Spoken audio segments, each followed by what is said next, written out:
对，这样做一把饼，直接送进嘴里，筷子在手里整理成钳子的形状，夹起一根甜卷儿，夹起它。对。无论你要不要卖东西，但你首先你得是个人吧。看了他的那种调侃的话语来说，我觉得很气愤。在这个国家卖东西，首先你得尊重这个国家的文化和这个国家的人。有点讽刺，就好像我们特别羡慕或者向往那边的食品，或者去那种地方，实际上并不是这样。If someone took something from my home country and made a video of it where they use it in a funny way, it will be offensive too. This is not creative.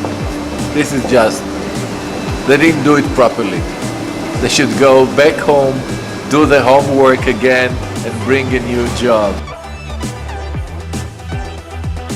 表情就很怪异。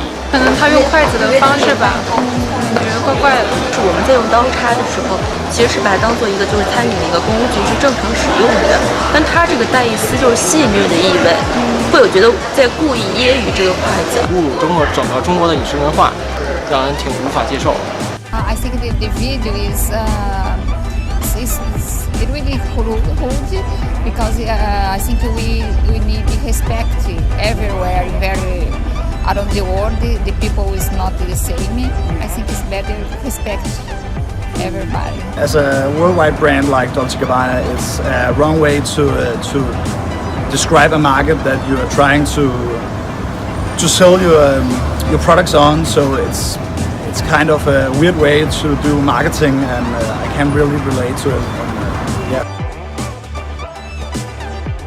If I was Chinese, I wouldn't buy that stuff anymore, to be honest, because it's really offensive, not racist, but really offensive. 我们当然还是支持自己国家的。如果你这样做的话，那我们当然不会买你的东西。如果我们继续买你的东西，你会觉得你做的是理所当然。像它同等 level 的牌子那么多，你们这家如果真的不在乎华人的态度，可替代性还是蛮强的，就我们理解。对，几百年一个奢侈品牌，但是如果你要摧毁的话，其实很快，非常快。我觉得现在中国人的购买力，越来越强了，而且中国的实力也越来越强。然后外国人还照着以前的那种观念去看待中国人，看待中国的话，我觉得是不对的。